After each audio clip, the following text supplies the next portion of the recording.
Welcome back to this podcast that we can't do correctly. Yeah, your arms are bruised up too. Look at that. No, Oh something's my gosh. wrong with me. I just am bruising so easily. So that's just another thing to add to our list of Yeah. trials and tribulations that we've been through lately.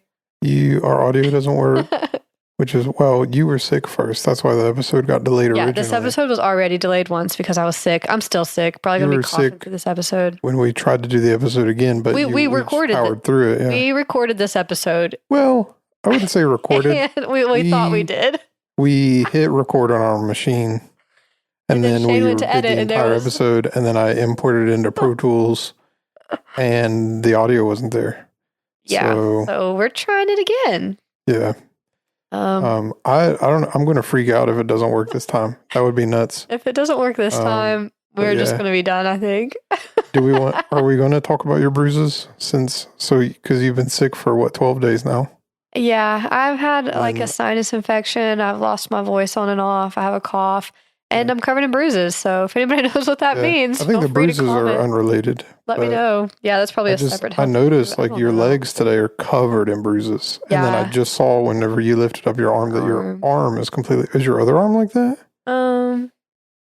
A little bit. Yeah, not as bad. So I really don't know like what's up Huh. because I mean I'm a little clumsy and I kind of bump into things, but not to this extent that yeah. And not hard enough every time that it would cause a bruise. yeah.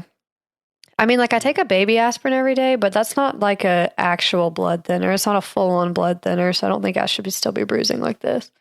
Yeah. I don't know. That doesn't matter. It's not related to the podcast. It's just an observation we just made because Yeah. we've been discussing all the things that have prevented us from getting this episode out. Yep. Being sick and audio failure, and we're gonna try it again. Yep. So I'm trying to think of what we said on the last one. It was Father's Day, I think, last time we recorded, and Yeah, it failed. was, So yeah. happy belated Father's Day, happy belated birthday to you and my baby. She turned Yeah. 1, and you turned. Do you want to say I turned almost 30. almost 30? Happy 29th birthday to Shane. Yep. And this is the 50th episode Yes. that we've been trying to do, and it's not been This is happening. The 50th episode, the 56th recording. Yeah, no joke. No No joke.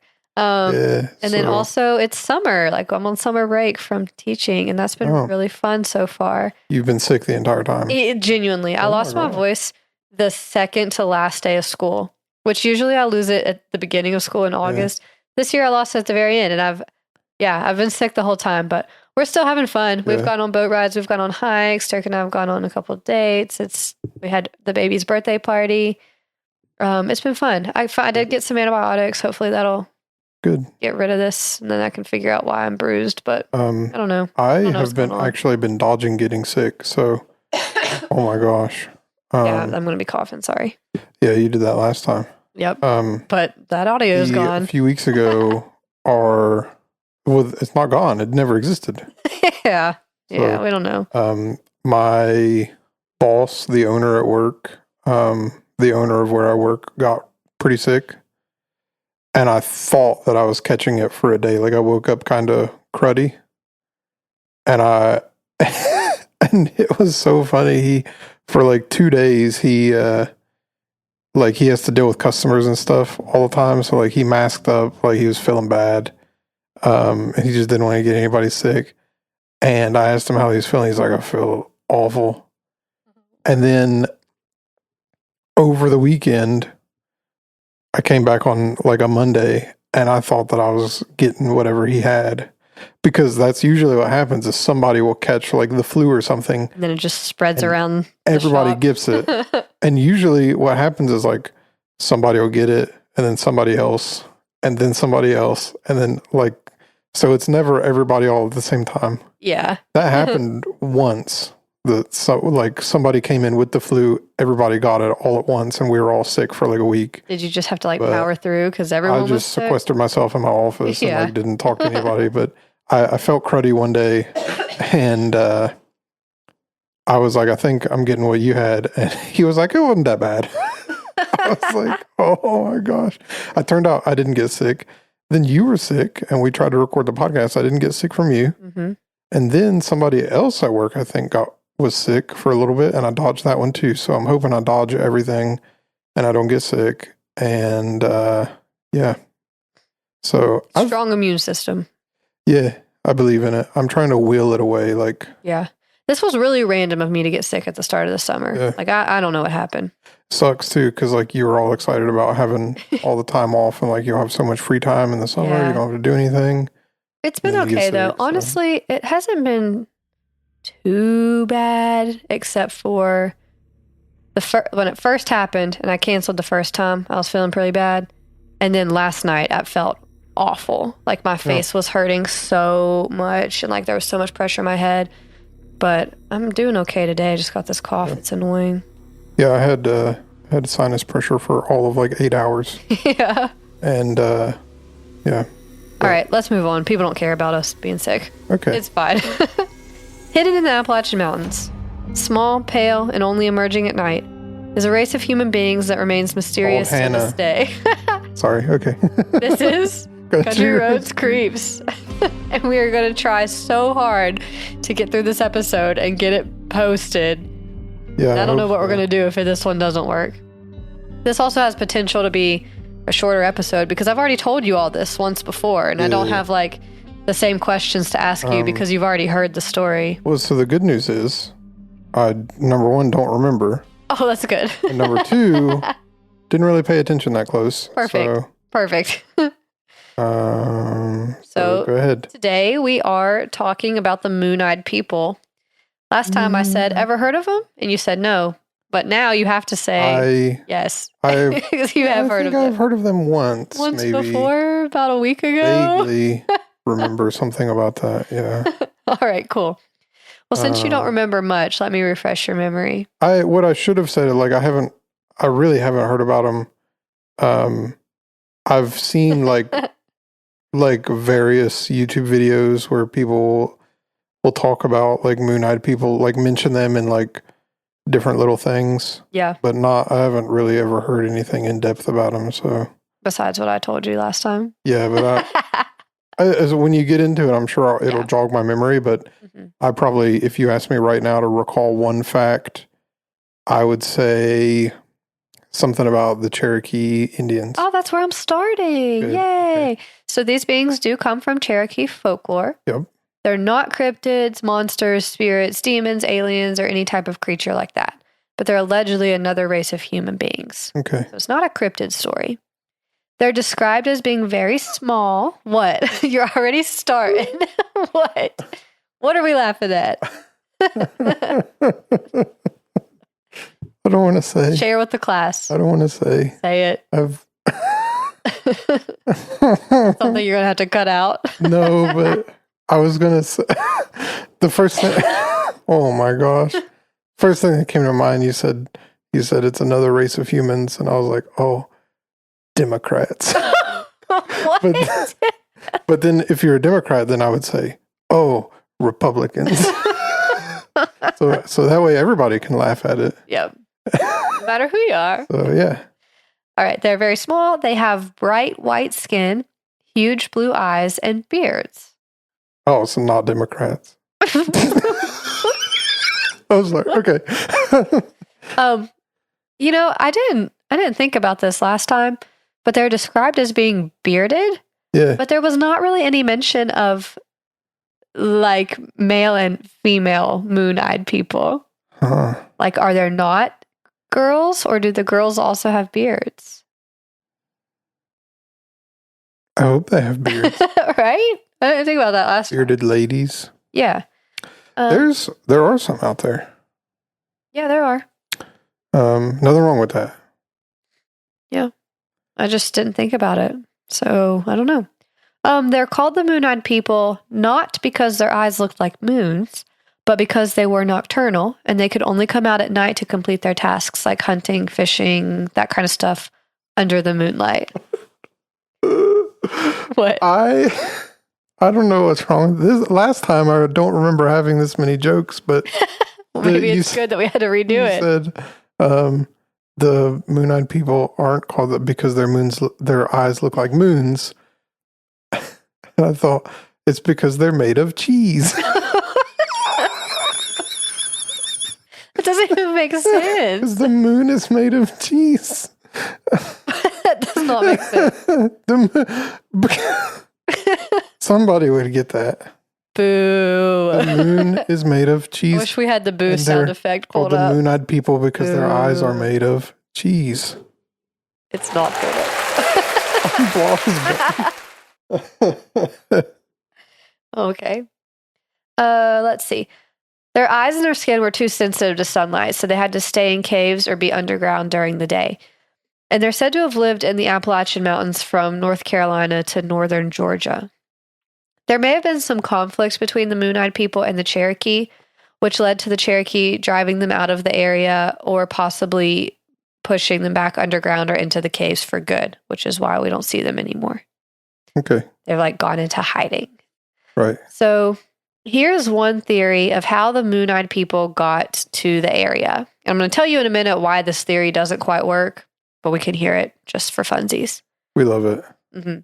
So it's said that the Moon-eyed people could have been descendants of Welsh settlers that actually arrived to North America about 300 years before Christopher Columbus. So in 1170, there was a Welsh prince named Madoc, and he and his brother had to flee Wales due to some civil unrest that was happening, and they supposedly sailed west for North America. And the legend says that they made it and like survived and started a colony, and that Madoc returned to Wales to bring more people over to America with him. However, there is not any historical record or evidence of their brothers doing this, but the story was kept and passed along through stories and songs in Wales. Okay. It was like just a folklore sort of thing, but there's not any written record of it. What? Okay. No. What? Little smirk over there. Songs in Wales. Yeah. And the first thing that came to my mind was Pooh. Wales song. Wales songs. That was pretty good. I know it's different. I know it's different things. Jeez. That was funny though. Wales and Wales. Wales is different. Wales is a sea mammal, and Wales Okay, also you didn't have to a explain. landmass, a country, and that's why it works. That the Wales song joke got a bigger laugh from Hannah than eyes made of cheese. It was a better joke. All right. Allegedly, a Cherokee chief named Aconostoda, I'm sure I butchered that, Yep, as we do. told John Sevier, who was the governor of Tennessee in 1782, that white men had long ago crossed the Great Water, which referred to the Atlantic Ocean, Yeah. and landed first near the mouth of the Alabama River near Mobile? How do you say the town in Alabama? Mobile, Alabama? Mobile, Alabama. And he told Sevier that mysterious mounds in the area had been built by Welshmen. Now, what is interesting to this theory, which like makes you say, well, maybe, is that when Welsh settlers came to America, they noticed lots of similarities from Native American culture to their own. Okay. So they're saying like maybe these Moon-eyed people were actually descendants of those Welsh settlers because like the languages had a lot of similarities, and also stone forts built by the Native Americans were similar to what the settlers' ancestors had built back in Wales. But the reason why that theory doesn't work is because, first of all, like I said, there isn't any evidence that the Welsh prince and his brother even came here. And second, the quotes about the Moon-eyed people were told secondhand. It was white people saying what the Cherokee had supposedly told them. It wasn't recorded directly from Cherokee people. Yeah. It was like John Sevier, the governor of Tennessee, said, well, Yeah. he told me this. So it was like secondhand kind of quoting, you know. Right. Also, it really doesn't work because of the age of one of the stone structures that the Moon-eyed people are credited with building. So let me tell you a little bit about that. Okay. Okay. Well, hang on. Okay. The seafaring people thing. Mm-hmm. It is true that white people came over way before Christopher Columbus, right? Yeah. Didn't like Vikings come here first? I think so. But I think they sailed I think it's when they went to England, and then they sailed from England to the Americas and traded with Native Americans there, and then went back. Yeah. But is it I could possible? get off on a whole tangent about Christopher Columbus. I'm not going to do in this episode, but Cool guy. False. I would like to share a tangent about that very quickly. Okay. I think this is both very bad and cool.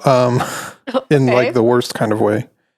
I heard this from like a Neil deGrasse Tyson clip or something where he said that I think it was maybe not Christopher Columbus, but a conquistador type of guy like that who sailed to South America, and the Europeans had a better understanding of how the moon and the stars worked than the natives did at the time, even though the natives had a pretty good understanding of like the moon and the stars, and they had calendars based off of it apparently. But they came and they said, "We're Christians, and you are also going to be Christians, and you're going to bow down to us because we're your new leaders or whatever, and you're going to give us all your gold and your women and everything."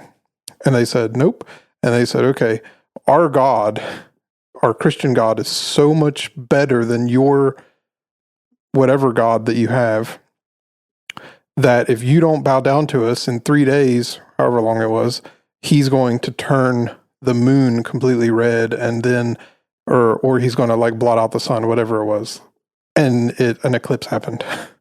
And so they all like bowed down to the conquistadors and surrendered because they knew that there was going to be an eclipse or something that at that point. Yeah, it's probably not the way you should do it. So better than killing all of them, I guess. Of course, I'm sure they did that later. But, Sheesh. yeah. So anyway, Okay. moon-eyed people. Anyway, so going back to talking about this stone structure. So this is at, you laughed at this name last time, Fort Mountain in Georgia. Stupid. That's so dumb. At Fort Mountain, there are the remains of what used to be a huge wall. Okay. Okay. All right. It's crumbled now. Right. But the wall at one point would have been almost 900 feet long, 12 feet thick, and up to 7 feet high in some spots. And it was built either for protection or for ceremonial use, or both. Mm-hmm. Could have been dual purpose. The construction of it is similar to European design, but the kicker is that it's dated to be built between 400 and 500 AD. Okay. So if the Moon-Eyed people built that, which they are credited for building, that's way before European settlers came over, which means they were already here, allegedly. Yeah. They had already been here before Christopher Columbus, before the Vikings, before the Welsh prince and his brother that may or may not have come. Like, that's way long ago. Yeah. Bring me back to that at the end. Okay. You want to just talk about it now while we're here? Um. Do it. Go. Well, so there is evidence that there is a potential for a seafaring culture to exist way before we all thought that a seafaring culture would have existed. I mean, I would believe that. And so there's evidence of like these I want to do an episode in the future about like, I don't know, call it like fake history or something. Like, Yeah. it's like something I'm very interested in is like the history that we've been taught might not be the complete truth. And there's, it's not. exactly. I'm just going to go Simply ahead and say it's not. not. But the idea that like, there's archaeologists all the time that are trying to block discoveries from being made because it might overturn discoveries that they've already published and like became famous on. Like the most obvious part of that is like Egypt, or like the site at Göbekli Tepe now, or Göbekli Tepe is one of them that's really famous. It's in Turkey, I think. And they have tried to build, so it's basically like a megalithic structure. So there's like huge stones that have been quarried and put there from somewhere else. And they don't know, it's dated at like over 10,000 years ago. But they don't have any civilizations that could have made megalithic structures like that 10,000 years ago, or 12,000 years ago, and with like a language that appears that there's some kind of a language there, and they don't know why it's there. They don't know how it's built. And what recently happened was they tried to like cover up one of these sites and put a tree orchard or whatever over it. Really? And people were complaining, and like some of these big archaeologists, and what people call them like now is like alternative archaeologists or something, even though it's like they're just digging stuff up and telling you what they find. Like, I don't know, like it's really just a term to discredit them, but like they're like, why are you doing that? Like the roots are going to go into these places and they're going to destroy artifacts.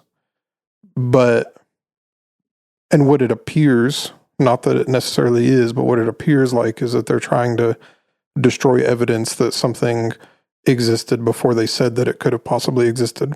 Which I don't know why you wouldn't want to know that. Like, if there were civilizations that were more technologically advanced than we ever thought that they could have been before, then why are we... Let's just like update our knowledge. Yeah, why are we not wanting to learn about that? We don't got to stick to what we thought we knew. You have to adapt and change and accept new information as it comes. So... That's weird. But anyway, there's I can't remember the name of the heads, but there's these heads in South America that are very obviously African featured faces. Mm-hmm. Like, they just are. Like, and they don't know how Africans and these native South American tribes could have interacted, other than one of them going across the Atlantic Ocean to the other continent. Yeah. And they just don't know how it could have happened. And they have, like, other continents have stories of other tribes coming and being like, it's like a totally different race of people. They look totally different from us. And then like these moon-eyed people being in the Americas. And so then my wonder is like, well, if there were Africans that are sailing across the Atlantic Ocean to South America, or vice versa, whichever way, then is it not possible that 2,000 years ago, whatever European settlers could have sailed across, or even before that, before 2,000 years ago, there could have been somebody that was sailing across that we don't know about because... Don't know yet. Yeah. I mean, anything's possible. And just because they haven't found evidence doesn't mean that it's not there, or that it wasn't there at some point, because stuff is really hard to preserve. Yeah. Like, even stuff that, I mean, it has to be the right conditions, and it has to be like, it has to be something where, like, if they showed up and they lived there for a while, it could have just gotten integrated with all these other Native American artifacts and you wouldn't even know. I don't know. I'm just making theories up, but it's not a bad theory at all. It's very, anything's possible. And they've also found ships that are older than what they think ships are supposed to be. Yeah. In shipwrecks. People, could be traveling across the sea, like you said, way before we thought. Yeah, I definitely think that probably happened at some point. Yeah. In particular, I can think of one guy who traveled on the sea with a bunch of animals in a boat. Facts. Yeah. Anyway, go ahead. Pause. Okay, so back to our story. In 1841, a man named Felix Axley discovered a 3-foot tall statue, maybe 4 feet, depending on which source you're reading from, somewhere between 3 and 4 feet, and it was carved out of soapstone and talc. Last time we tried to record this, you asked me if it was clean because it was made of soapstone. Mm-hmm. And I said it actually would have been white when it was created. So, yes, it's changed colors. Did you know the pyramid used to be white? Really? Yeah, they had limestone or something on the face of it. Uh-huh. And then the tippy top of the pyramid, of the Great Pyramid, used to be gold capped. I don't think I knew that. Yeah, that's what they think. Is it used to have a gold cap? Obviously, that would have been robbed thousands of years ago. Like our capital has a gold cap. The other thing is that, yeah, but that's lame. But the other thing, like, the pyramids were built way before what we traditionally think ancient Egypt was. The Sphinx Everything definitely we know was is a there. lie. Yeah. The Sphinx definitely was there way before the Good job. pyramids were built too. Spell So. Sphinx. SPHINX. Good job. I think that's right. I was debating whether it was an I or a Y, but I think it's an I.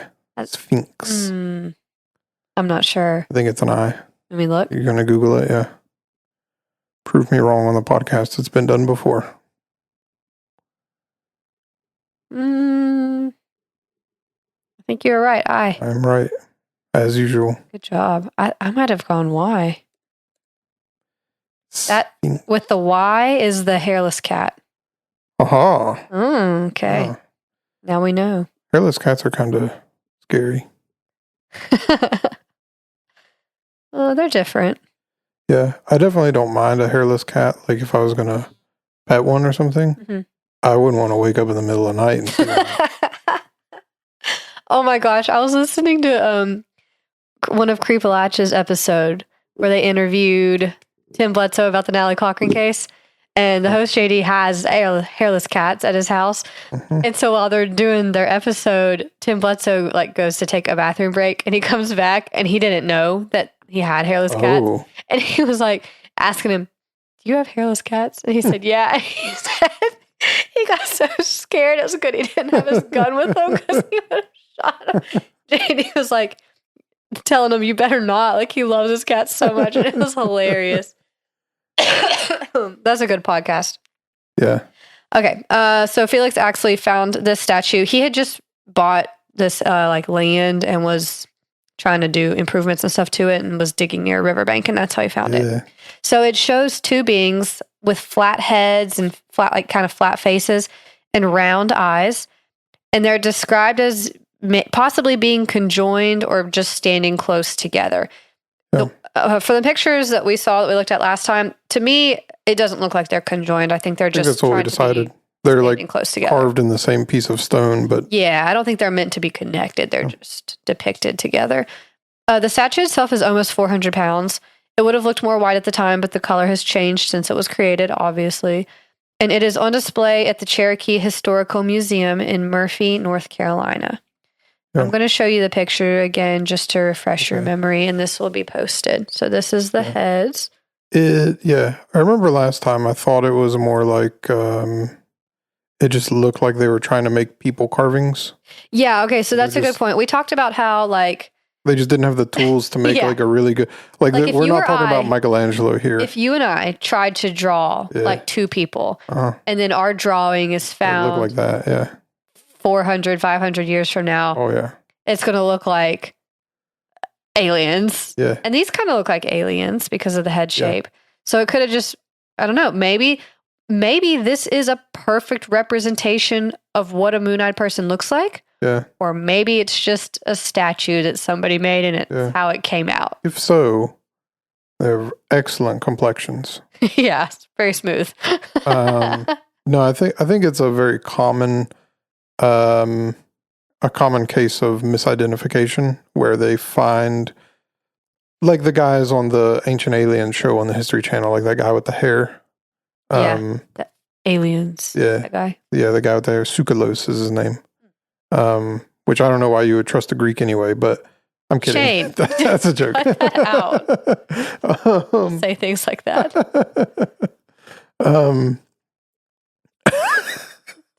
Crazy problems. I have Greek friends that I love so much. Oh, and I have a Greek friend, so it's okay. No, I'm not saying Jiminy it's okay. Christmas. I'm saying never mind. Anyway. So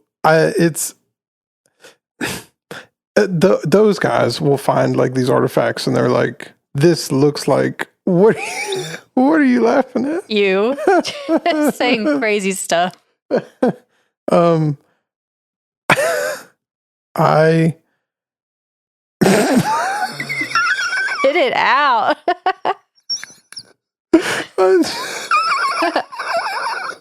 I'll tell you after the show, but anyway, they'll get a an artifact and be like, this looks like an alien. And you're like, that just looks like nothing.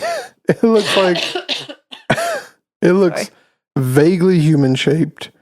And it looks like it has eyeballs and a mouth.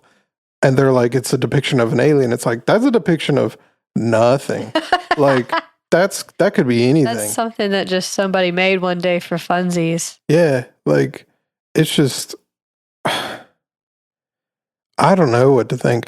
But then you see some that are like actually interesting. Like, there's one from South America that looks like, it looks like somebody riding in some kind of an aircraft. That's interesting. And it kind of looks like a plane almost.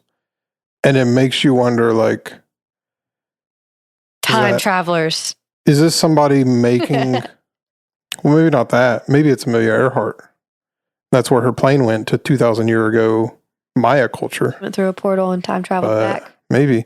But it makes you wonder, like, is that something that they saw? Oh my gosh. Is it something they saw and and they're depicting it, or is it something with they're using their imagination to be like, there's a bird and I wonder if I could fly on that, and then they just make themselves fly on a bird. Yeah. And then, you know what I mean? And then 2,000 years later or 4,000 years later or whenever, like, we think we look at it and we're like, oh, that looks like a guy flying a plane. Yeah. But they don't even have context. The reference for that at all. So it makes you wonder, I guess. But I don't know, that statue, well, like you said, you will post it, but it just looks like that could be anything. I like it. It's a cute statue. What if you turn over the bottom and it just has like a Target label? Oh my gosh. That's funny. $5.99. Right. So that's kind of all there is to it, to the Moon-Eyed People. There's not a whole lot of details about them, not really much to say. But I want to kind of wrap up the notes there with some comments I found from a Reddit user named Seven Clans. They are Cherokee, and they talk a little bit about this. So I have a comment from them that was from 7 years ago, and then another one that was from 3 years ago. That's kind of interesting. So I'm going to read those to you. So here's the first, what? Go ahead. I said yay. Okay. This is the first one from 7 years ago. It's kind of lengthy, but it's good. I am Cherokee from Oklahoma. Because I'm an artist specializing in Cherokee history and folklore, I have spent much time studying our stories. This includes speaking with our elders and listening to our storytellers, as well as reading the works of our own historians and non-native ethnographers. The impression that I have taken away regarding the Moon-Eyed People is that they are a rather small blip on our own cultural radar. The Moon-Eyed People are more of a historical oddity than a major part of our cultural history. That being said, I also think that the story as it has come down to us today has become rather convoluted. I think multiple events in Cherokee history have gotten blended over time, and that non-native commentary and theories have molded the current story in some ways. I would like to bring up the following points. The addition of facial hair, light-colored or otherwise, is fairly recent to the stories. None of the older versions mention this. I'm not aware of any reference to facial hair that came firsthand from a Cherokee. I would also like to take this moment to point out that Native Americans can grow facial hair. Most full-bloods have very thin facial hair, but mustaches and even goatees were not that uncommon even in the days of early contact. While thick facial hair, as you would expect in Europeans, was rare, there were cases in early contact of Native Americans with full beards. Now, this part's really interesting to me. The use of the term white to describe beings in histories and mythologies of Native people of both North and South America are assumed by non-natives to refer to Caucasians. This is not always the case. Our stories tell us that in our history, we once had a white council or peace council and a red council or war council. The white council was made up of priests and older chiefs, and the red council was made up of young warriors and younger chiefs who were still able to conduct wars personally. The colors attached to these councils had nothing to do with the color of the skin of the people involved. The white council painted themselves with white clay before ceremonies. The Red Council painted themselves with red and black clay before ceremonies and conducting warfare. By the time of European contact, this priestly class of hereditary chieftains had been done away with. They had been replaced by medicine men who were chosen for their individual merit and not because they were part of the hereditary class or clan. However, the story of these white priests being expelled from the Cherokee society could easily have been one of the themes that was co-opted into the story of the Moon-Eyed people. By the way, observance of lunar cycles was a large part of the religious rites of the time, so tying the moon to the priestly class would also make sense. This is my personal theory based on my research. So I know that's just coming from one person, but I wanted to include information in here that came from somebody who's actually of the culture. Yeah. And it had a lot of interesting stuff in there, like that referring to them as being white might not have actually been talking about their skin color. It might have been they were from that class of people. And then also that there were religious ceremonies that were connected to lunar cycles. So that might have been why people were spotted like only out in the moonlight. And it's just kind of been twisted and convoluted as the story has been told and passed down through time. Like how when you play telephone, that's just like how things happen. So I don't know. Just an interesting comment that I wanted to include. Any thoughts before I read the second one? I think I remember this part from the last time we tried to record it. Yeah. I think I agree with the idea that they are, because we know that natives had, like in North America and South America, had a pretty good understanding of the moon and the stars. Yeah. And how they would interact and day and night cycles and like how to keep track on a calendar, you know? And so they had a good idea of like, why else would there be monuments that are lined up to the solstices and stuff like that? Yeah. But it would make sense that you would have a class of people who are studying the stars and trying to come up with like rituals or whatever, or like some religious explanations for what's going on out there. We've mentioned this before, but like, I don't know who's the first caveman ever to like walk outside and be like, that's crazy. Like what's out there? Yeah. Because we're here, but is there other cavemen out there on other stars? And like, you know, and so over thousands of years, when you become like a Native American and you have, like an actual civilization and like infrastructure there, and like you can actually, your job is to like study the stuff and you try to get the knowledge. Yeah. I would imagine, I mean, still today, like people look at the stars and they're like, well, that's crazy. I want to know more about that. Just think it's a natural, like human thing to do. Just to wonder and be curious. Yeah. So you'd imagine that there would be people there that are like, this is our job in the culture to study this stuff and come up with explanations for whatever it is, whether it's like a religious stuff or scientific stuff or both. And then maybe the term moon-eyed people gets lost in translation and they just paint themselves white and they call them moon-eyed people because they're staring at the moon. And so the word, I don't, totally guessing and making this up, but like the Cherokee word or whatever native word for the guy who looks at the moon translates to white person language as moon-eyed person. Yeah. And you know, it's just, you know, I agree with all of that. Yeah. Like I'm so interested in like how languages interact with each other, because like how many times has it happened where like cultures have first contact with each other and now they have to be like, okay, like what's your word for this? And what's your word for this? And they like hold up an apple and be like, what do you call this? And they're like, we've never seen that before. That's crazy. Yeah. Don't know what it is. And they're like, well, we call this an apple. And so you eat it. That just reminded me of something, and I cannot remember all the details for it. Help me fill in the blanks here. But there was something about how, what was it? Is it the river thing? Yes, the river thing. So when the Europeans came here and they were trying to figure out the names of the rivers. Not that. I think the Romans, when they got to England. Oh, okay. Other side of the world. I think that's what it is. I could be wrong on that. But I think they called the rivers in England and Ireland and that area when they got there the same thing, because they said they thought initially that it was all the same river, because they said, what do you call this? Because they had names for all their rivers. Right. But the people there at the time just called it a river. And Right. so they told kept giving them, the same oh, word. This is the word for river. And then they just thought that it was all one big stretching river. Right. And then later found out. So like there were, for a time, all of these rivers named the exact same thing. Right. Yeah. Or some variation of that. The other thing that's really interesting to me. No, that's what I was thinking of. You've literally read my mind. I was thinking of it whenever we mentioned it. Yeah. And it's the only one of those that I really, yeah. Did you know that the Orthodox Christians gave Russia its entire language?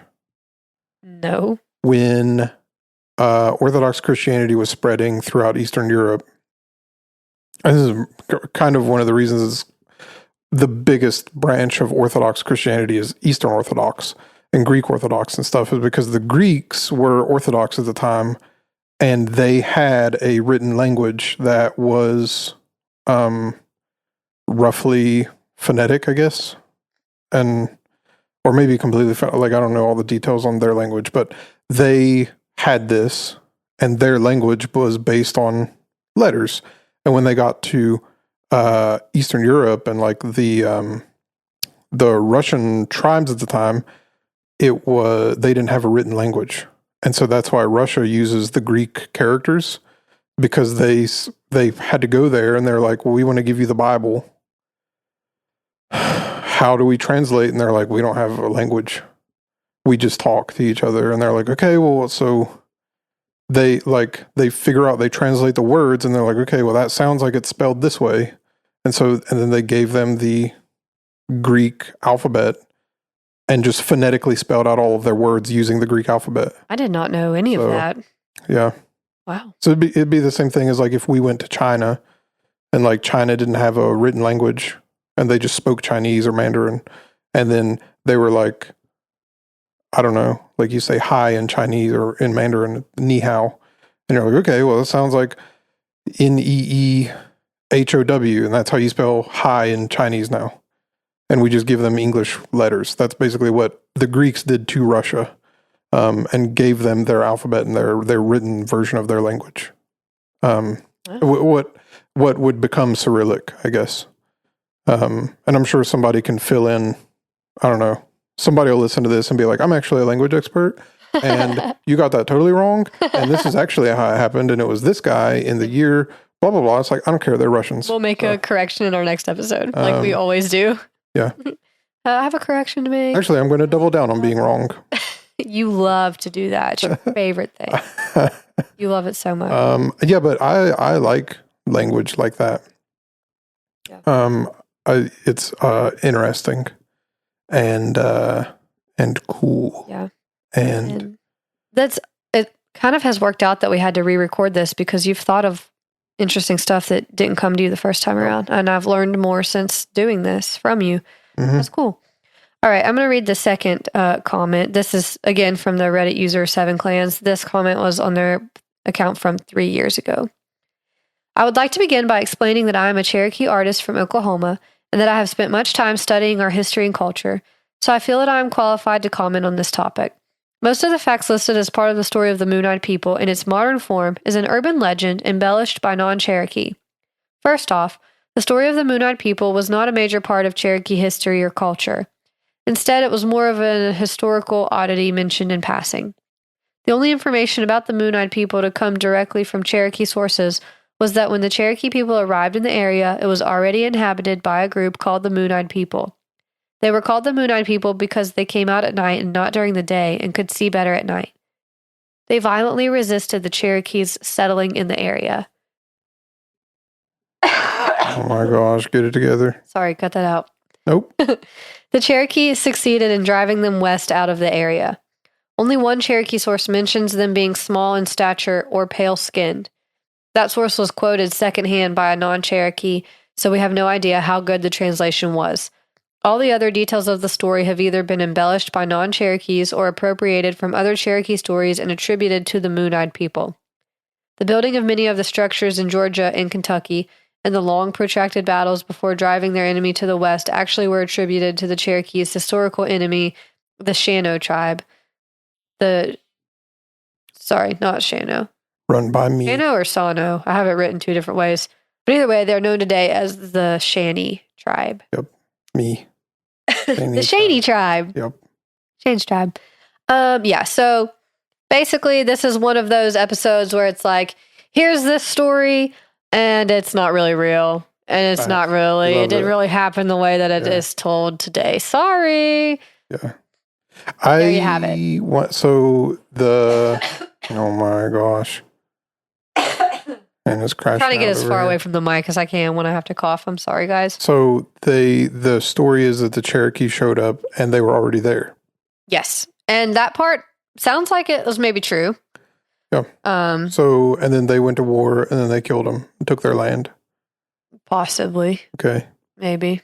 As is the case with every culture throughout all of history. Yeah. Yeah. Kind of sucks how that happens. Yeah. Anyway. Have an inside thought. Yeah. Yeah. Put on the I inside. had a thought that somebody will get mad at, even though it's just. Anyway. Final thoughts about the Moon Eye people, and then I want to talk about our 50th episode. But they got there, and then they were already there, and then they went to war. Yeah. Okay. Okay. That sounds. The end. That sounds fine. That's if it's. I mean, it's not really like it's not a big blip on their culture, so maybe it'd be the same thing as like us talking about Pukwudgie or something. It's like it's not really a big thing, but it's just kind of a. Well, Pukwudgie wasn't our culture. Skinwalker. I mean, I don't know. Pick something. Skinwalker is also not our culture. Britney Spears. Okay, Pukwudgie was Wampanoag. Skinwalker is. You said Britney Spears. Yeah, Britney Spears was. That was more than just a cultural blip. That's like still relevant. Who still talks about Britney Spears? Everyone that was concerned for her when she was in her conservatorship. Okay, bad example. Yeah, bad. Okay, let's see. I feel so bad for her. It would be like, Mm-hmm.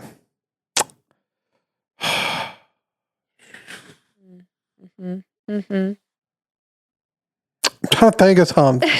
Just cut out all this dead time. It would be like witch trials, maybe, where it's like, this is a thing that happened and we killed a bunch of people, but we don't really think about it anymore at all. I mean, I would disagree with that. I would say that the witch trials were definitely more than a blip. I feel like that's a pretty significant event. Few years. I'm going to disagree with you on that one. But not like... I mean, it's still like referenced a lot. Yeah. Like, oh, they're doing a witch trial. Like, it definitely had a lasting impact on It's society. a witch hunt. Fake news witch hunt. So, bad example again. Okay, yeah, bad example. Okay. Try again? I don't... Or move on? Move on. I don't care anymore. All right. Ooh, I figured something out. Okay. It would be like the Nephilim in the Bible. Because the Nephilim only show up for like 2 verses. And then they're gone and they don't talk about them anymore. Okay. So... Yes. And it's not pertinent to the rest of the Bible at all. That's story-wise. Hey, yeah. Fair. It's really It's just like interesting, but not like... Yeah, it shows up in Genesis for like, I don't know, 2 or 4 verses or something. They're like... Because that's when... You want to do an episode about them? Sort of, but all of the stuff is like not verified at all, and like fair. Okay. Comes from like later.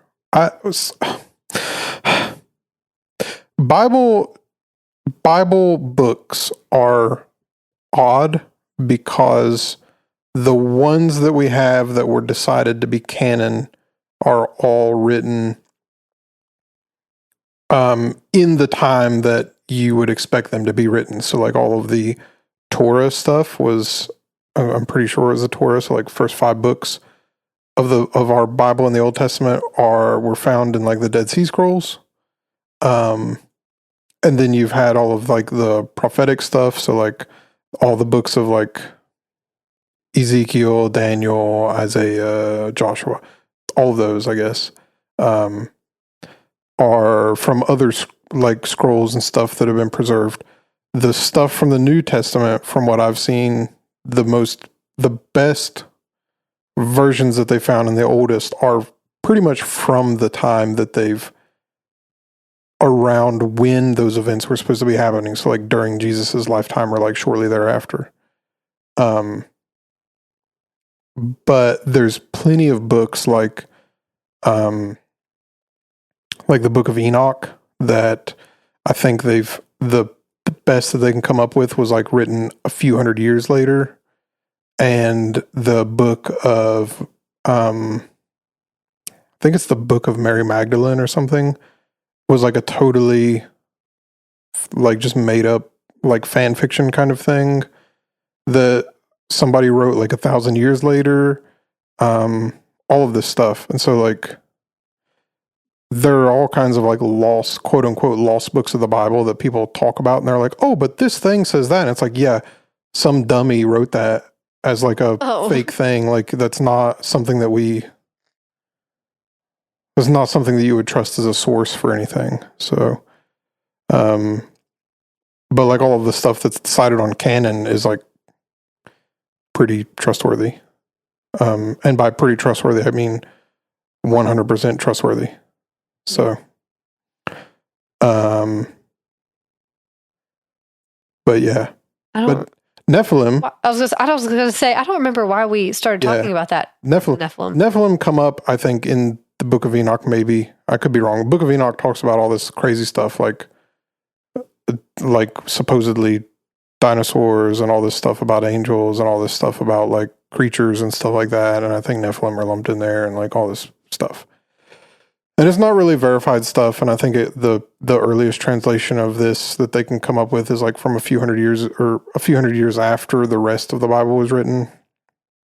And so it's not really like a reliable, definite source for like biblical theology stuff. Nothing that anybody really pays attention to in any religion. It's just something that people online like to pull up and they're like, oh, but the Book of Enoch says it's like, it's not really, wouldn't even call it the Book of Enoch because it's, you know what I'm saying? Like, yeah, it does not hold anywhere near close to the water that like, you know, Book of Luke does. So, okay. But anyway, I think it pulls in a little bit more on the Nephilim, but the actual part about Nephilim, I think, is in Genesis, and it talks about the sons of man that were walking on the earth took the daughters of men as wives. They thought that they were beautiful. They took them as wives and they had offspring. And those were known as the Nephilim. So what people interpret that as is fallen angels were walking on the earth, regular angels were walking on the earth with humans and said, these human women are fine. Shane. And they married them and had babies. And it made like these kind of demigod-esque people. And they were mighty and great warriors and all this stuff.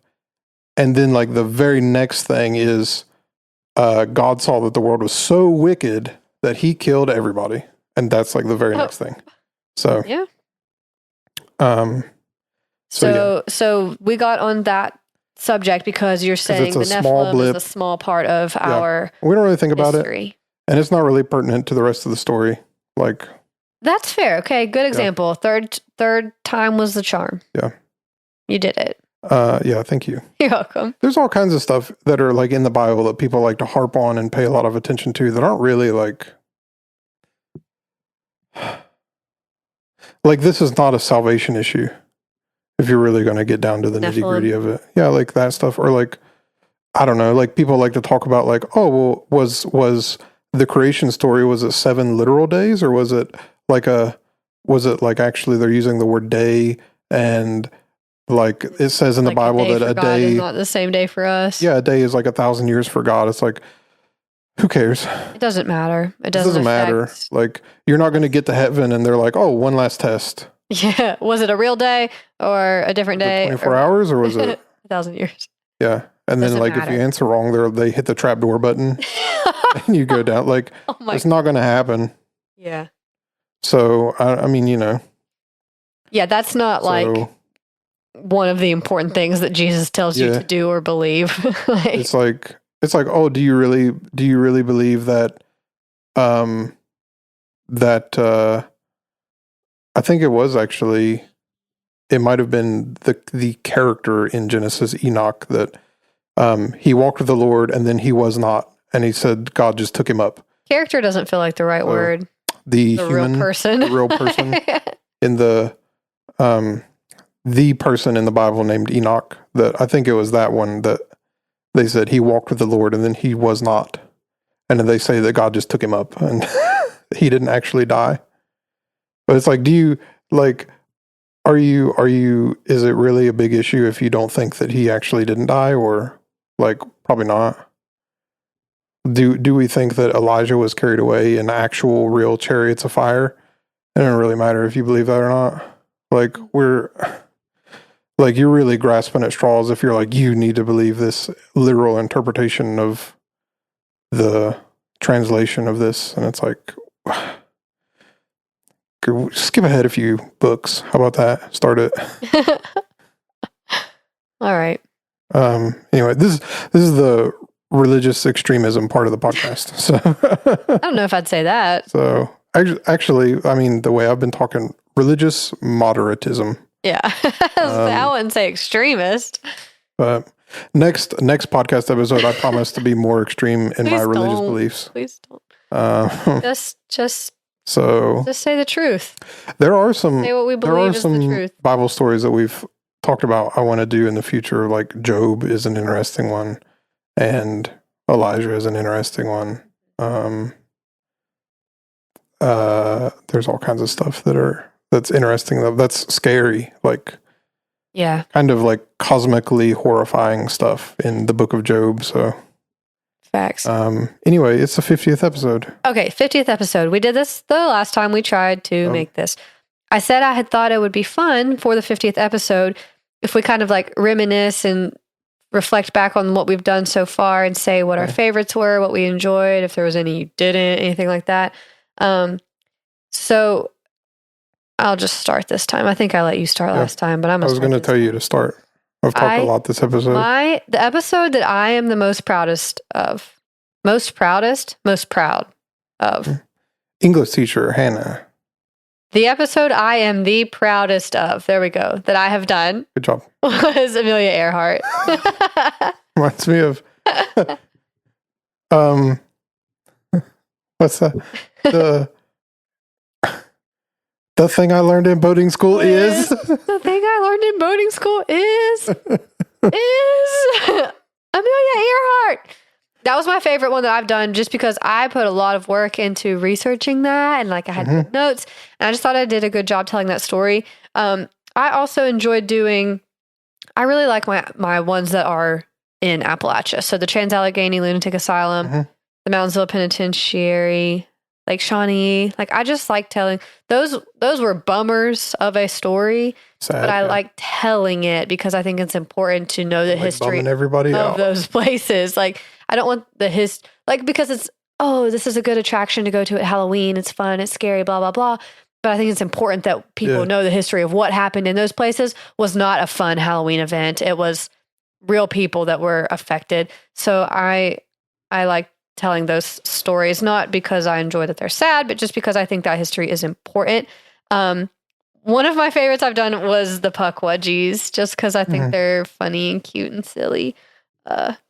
So those are the ones I liked that I did. Oh, and yours, you've had a lot of really good episodes. One of yours that I really enjoyed was the Wizard Clip, just because I had never heard anything of it before, and I thought it was a good story. It's very strange. Honestly, definitely top 3 of yours was the Fort Knox. Is there gold in Fort Knox? Because I laughed so hard through that whole episode because it just got more and more and more ridiculous. I love the Fort Knox episode because when you showed me that black and white picture, that killed me. I laughed and laughed at that. It's so funny. And you said you had a comment. Somebody gave you a comment about that episode, like asking if you really believed there wasn't gold. And you're like, somebody asked me in real life. How can you not? somebody asked me in real life about that episode and said, like, what do you actually think about? And I was like, what do you mean? What do I actually, they're like, you think it's there or not? And I was like, I don't know. Like, I didn't know what to think beforehand. Yeah.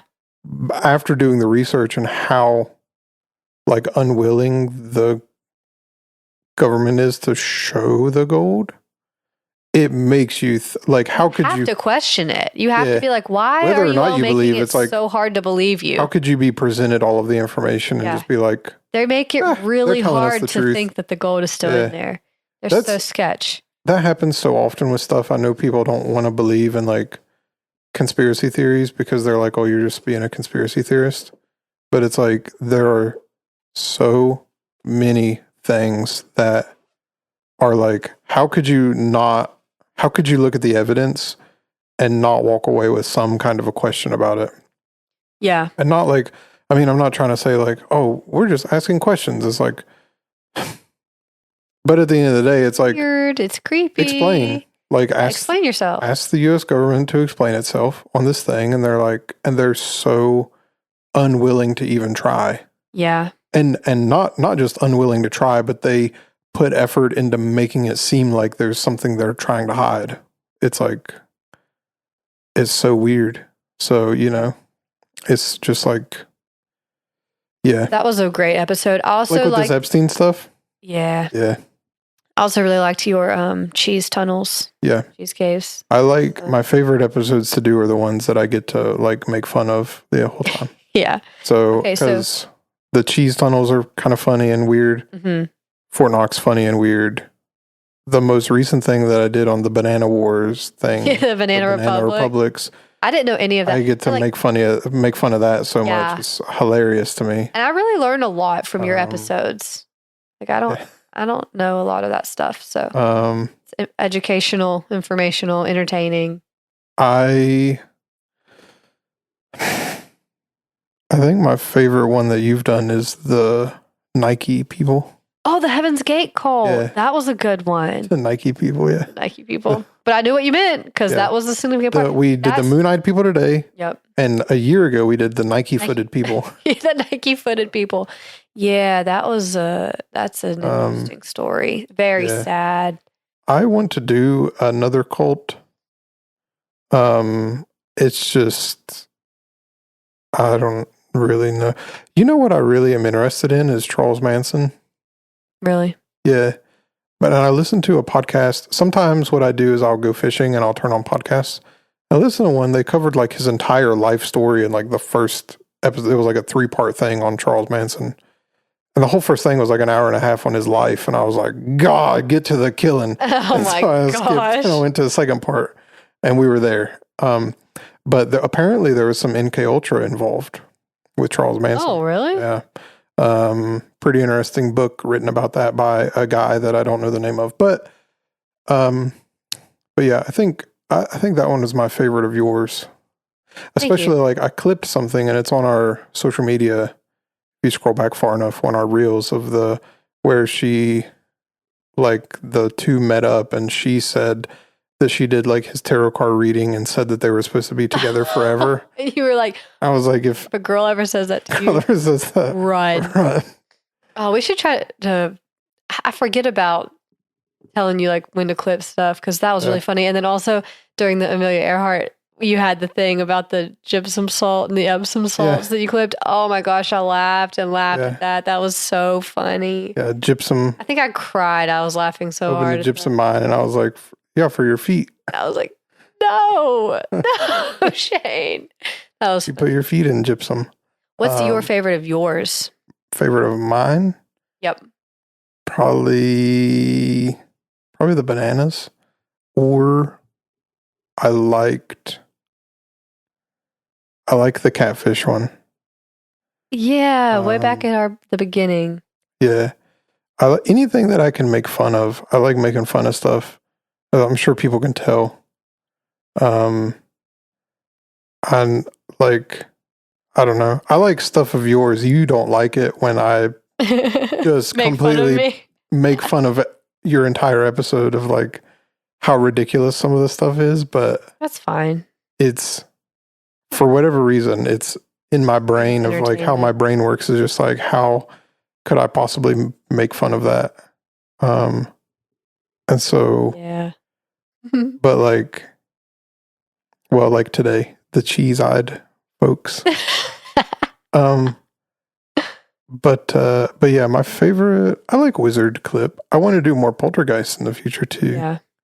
I have a list of like Poltergeist hauntings I kind of want to go through. Maybe I'll give you like a 3 Poltergeists episode or something. Like That would be cool. I'll go through all of the Wikipedia articles that I have saved on our list and be like, here's my top 3 Poltergeists that I found. Yeah. But I want to do a cult. I want to do the Charles Manson thing. I want to do Oklahoma City at some point. But that one is such a bummer. And it really is. It gets even worse on like some of the evidence that I've seen. I want to do like, I don't know. I just like doing stuff I can make fun of though too. So like the bananas and the cheese and the Fort Knox. So loved the Fort Knox. That might be my number 1 favorite episode you've done, just because it was so funny. Yeah. And it just kept blowing my mind as we went on and on in that story. It's getting worse. Like when we first started that episode, I was like, yeah, obviously there's gold in Fort Knox. And then we got to the end and I was like, holy crap, there's not any gold in Fort Knox. Like that was such a wild ride. Yeah. That was fun. I wonder if that has like actually opened anybody's eyes. You know what the problem with conspiracy theories though is like, because you know I love a good conspiracy theory, is that if you believe in a conspiracy theory that like, because there's plenty of stuff that like the government later comes out, like all the MK Ultra stuff or whatever, or like some of the stuff they did in the Cold War, which I want to cover some of that too, like some of the CIA projects that are kind of insane. And they just come out and say like, here's a declassified document that says we did this thing. And you're like, they did that. And 20 years ago, they were calling people conspiracy theorists over it. But now they're admitting that they did it. And and as you always say, they're like, and what are you going to do about it? Yeah, what are you going to do? Nothing. Like that, we did it in the 50s. So what are you going to do? Like, you can't throw any of those people in jail. They're all dead. Mm-hmm. So, or 90. Like, you know, I mean, and so but also with conspiracy theories, it's like, I don't know. Sometimes it's like you'll pull something up, like I'll pull something up. I'll see something on Instagram or like somebody will send me, like, I don't really scroll Twitter that much, but some people will send me like news links and stuff on Twitter. And so I have to have the app for it. And I'll click on it and like read and be like, there's no way that can be true. And then you'll start researching. You're like, it's true. And it's worse than I ever thought. And horror. And so, but then it makes you think like, so like, I didn't know about this before and I'm kind of consider myself up on the theories. Yeah. Everybody else is just walking around, had no clue that the government's completely corrupt. And, you know, did you notice that like the 3 days after Doge cut a bunch of the USAID funding that there weren't any chemtrails in the sky? No. So is that a little too marginalized for the podcast? That's not anything I would ever notice or think of. I saw a lot of videos about it and I thought originally that they were like really like... Yeah, no, that's not on my algorithm. Not to be like disrespectful, but it's like almost like schizo posting is what it's called online on the, you know, on the internet. The internet slang. So, but it's like they cut the USAID funding and then there weren't chemtrails in the sky and they're like, they're cleaning up the skies. And it's like, and then like 3 days later they were back. And it's like, and then I don't know what to say to that. The government came out and they said, well, actually, yeah, we do spray chemicals in the sky, but it's for cloud seeding. And people are like, hey, you called people conspiracy theorists for talking about cloud seeding 20 years ago. And they're like, right. No, we're making weather so it rains. And they're like, yeah, you're putting aluminum in the air so that, and it gives people cancer and it makes it rain. Saudi Arabia came out with that. Saudi Arabia makes it rain like every Wednesday or something like that. They cloud seed and they make it rain. And the United States is like, oh yeah, we do it. And just to make it rain. And there's people that actually like, I don't know how accurate they are with it, but people will like show the cloud formations over America and be like, here's a bunch of where the chemtrails are. And then a couple days later, it's going to rain. And then a couple days later, it rains. And it's like, is that correlation or causation? I don't know, but it's interesting to say the least. And we know that the technology exists because there's companies that do it for profit. And we know that the government has put out documents and declassified stuff that's related to those projects.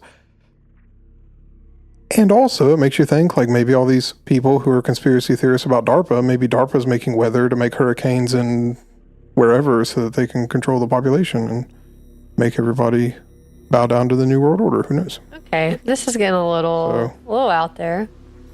10 years from now, everybody's going to be calling me a genius. Baby. This podcast, in 10 years, this podcast is going to get clipped and they're going to be like, Shane called it 10 years ago, and now we're dealing with DARPA as like the ultra. Hey, have you heard about this Palantir stuff? No, we're gonna have to put that on the next one though. Oh my gosh. For over an hour. Yes. I was worried that this episode was going to be short, but we found enough to talk about. Yeah, that was always something to talk about. Yep. Okay, be safe driving home. Watch other. Hold on, I want to say one more thing. One more thing. So it's safe to say you're probably going to do some more conspiracy theories in the future. Yes, obviously. I want to talk about fairy rings. Yes. I'll show you. Also, when you do that, are you doing that your next episode? So like a couple episodes from now? Yeah. I'll send you my mushroom pictures. Please do. Me and Emma went to the range and we found this rings of mushrooms that are huge. Yeah, and they look like chocolate mousse on the inside and marshmallow fluff on the inside. And I stomped some. And then Emma was like, you stomped fairy houses and now I'm cooked. So yeah, you're toast.